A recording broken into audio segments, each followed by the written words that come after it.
റമദാനിലെ നോമ്പിന് ശേഷം ഏറ്റവും ശ്രേഷ്ഠമായ നോമ്പാണ് മുഹറത്തിലെ നോമ്പ്. അഫ്ളലു സിയാമി ബഅദ റമദാൻ സിയാമു ഷഹ്റുല്ലാഹിൽ മുഹറം.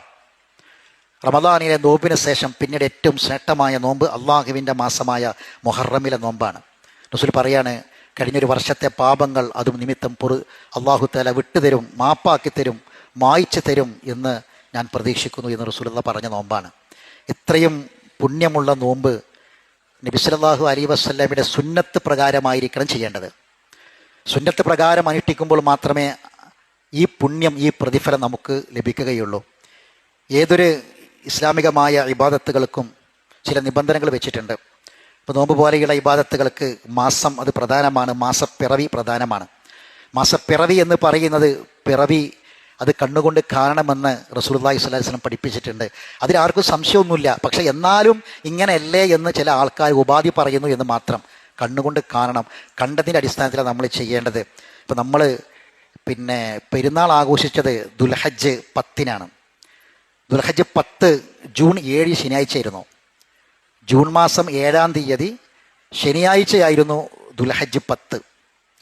അപ്പോൾ അത് പ്രകാരം ദുൽഹജ്ജ് 29 വരുന്നത് ജൂൺ 26-നാണ്. ജൂൺ 26-നാണ് ദുൽഹജ്ജ് 29 വരിക. എല്ലാവർക്കും പെരുന്നാൾ കേരളത്തിൽ എല്ലാവർക്കും ഒരേപോലെയായിരുന്നു. ബലി പെരുന്നാൾ എല്ലാം ഒരേ ദിവസമായിരുന്നു. അപ്പോൾ അത് പ്രകാരം ജൂൺ മാസം 7-നാണ് നമ്മൾ ആഘോഷിച്ചത് പെരുന്നാൾ. അത് പ്രകാരം ദുൽഹിജ്ജ് 29 ജൂൺ 26 വ്യാഴാഴ്ച വരിക. വ്യാഴാഴ്ച മാസം നോക്കാൻ പറഞ്ഞു. മാസം നോക്കി കണ്ടില്ല. അപ്പം ദുൽഹിജ്ജ് 30 പൂർത്തിയാക്കി. ജൂൺ 28 ശനിയാഴ്ച മുഹറം 1-ആയി. ജൂൺ 28 മുഹറം 1-ലേക്ക് പ്രവേശിച്ചു. അത് പ്രകാരം വരുമ്പം 9-ഉം 10-ഉം ഞായറാഴ്ചയും തിങ്കളാഴ്ചയാണ് വരിക. സംശയമൊന്നുമില്ല. വലിയ വസ്വാസി വിഷയത്തിലുണ്ട്. അപ്പം ചില ആൾക്കാർ കലണ്ടർ മാത്രം നോക്കുക എന്നുള്ളത് പ്രമാണ വിരുദ്ധമാണ്. കലണ്ടർ മാത്രം നോക്കുക എന്നത് പ്രമാണ വിരുദ്ധമാണ്. അപ്പം ഇനി കലണ്ടർ നോക്കുന്ന ആൾക്കാർ തന്നെ 4-ഉം 5-ഉം ജൂലൈ 4-ഉം 5-ഉം മുഹറം 9-ഉം 10 ആണെന്ന് പറയുമ്പോൾ ചെറിയൊരു പ്രശ്നം അവിടെ വരുന്നുണ്ട്. അതെന്താ? അവർക്ക് ദുൽഹിജ്ജ് 28 കിട്ടുള്ളൂ. എല്ലാവരും പെരുന്നാൾ ആഘോഷിച്ച ഒരേ ദിവസമാണ് വലിയ പെരുന്നാൾ ആഘോഷിച്ചത്. അപ്പോൾ 4-ഉം 5-ഉം ആണെന്ന് പറയുമ്പം ദുൽഹജ്ജ് അവർക്ക് 28 ദിവസമേ കിട്ടുള്ളൂ. കലണ്ടർ പ്രകാരം നോക്കുമ്പോൾക്ക് 28 ഒരു അറബി മാസം ഉണ്ടാവുമോ? ഉണ്ടാവാൻ പാടില്ല. 29 വേണ്ടേ? പെരുന്നാൾ എല്ലാവരും ഒരുമിച്ച് ആഘോഷ കണക്ക് പ്രകാരമാണ് പറഞ്ഞത്. അപ്പോൾ സഹോദരങ്ങളെ, ഇതൊരു തവസ്സുആയ വിഷയമാണ്.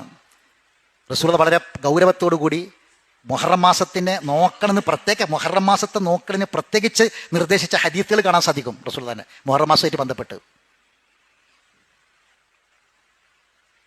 അപ്പോൾ നമുക്ക് അത്തരത്തിലുള്ള കാര്യങ്ങളൊക്കെ പ്രമാണത്തിൻ്റെ അടിസ്ഥാനത്തിൽ മനസ്സിലാക്കി അതിൽ ഉറച്ചു നിന്ന് റബ്ബിൻ്റെ പ്രതിഫലം ആഗ്രഹിച്ചുകൊണ്ട് അള്ളാഹുവിനെ നോമ്പ് അനുഷ്ഠിക്കുക. ഇല്ലെങ്കിൽ എന്താണെന്ന് വെച്ചാൽ ഇപ്പോഴത്തെ അവസ്ഥ എന്താണെന്ന് പറയും, ഇതിൽ റസൂലുള്ളാഹിന്റെ സുന്നത്ത് വിട്ടപ്പോൾ ഇപ്പം ചില ആൾക്കാർക്ക് പെരുന്നാൾ ഒരു ദിവസം കഴിഞ്ഞിട്ട് ഒരു ദിവസം ഇടവേള എടുക്കേണ്ടി വരികയാണ്. ഈ കലണ്ടറും കണക്കൊക്കെ നോക്കിയിട്ട് അവസാനം എടുക്കാൻ വരുന്നത് ഒരു ദിവസം ഇടവേള എടുത്തിട്ട് പിന്നെ പെരുന്നാൾ ജനങ്ങളോടൊപ്പം നോമ്പോ അതിന് പ്രശ്നമില്ല. അതും ജനങ്ങളോടൊപ്പം ആവണ്ടേ? അപ്പം സുന്നത്ത് എവിടെയാണ്? പ്രമാണം വിട്ടാൽ ഇത് വഹയാണ്, അള്ളാഹിൻ്റെ വഹയാണ്. ആ വഹയിന് ഒരു ന്യൂനത ഉണ്ടാവില്ല. വഹയി വിട്ടിട്ട് നമ്മളെ അഭിപ്രായം നോക്കിയാൽ അങ്ങനെ ആയിക്കൂടെ നോക്കിയാൽ തെറ്റിപ്പോകും. അത് അപൂർണമാകും. അതിൽ യാതൊരു തർക്കമില്ല. അതൊരു സഹോദരങ്ങളെ വരുന്ന ഞായറും തിങ്കളുമാണ്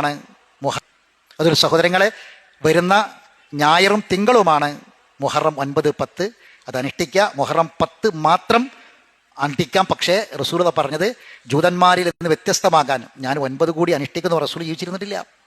പക്ഷെ കൽപ്പന ഉണ്ട്. അപ്പോൾ 9-ഉം 10-ഉം നോൽക്കുക. ഇനി 9 നോൽക്കാൻ പറ്റാത്ത ആൾക്കാർ 10-ഉം 11-ഉം നോൽക്കുക.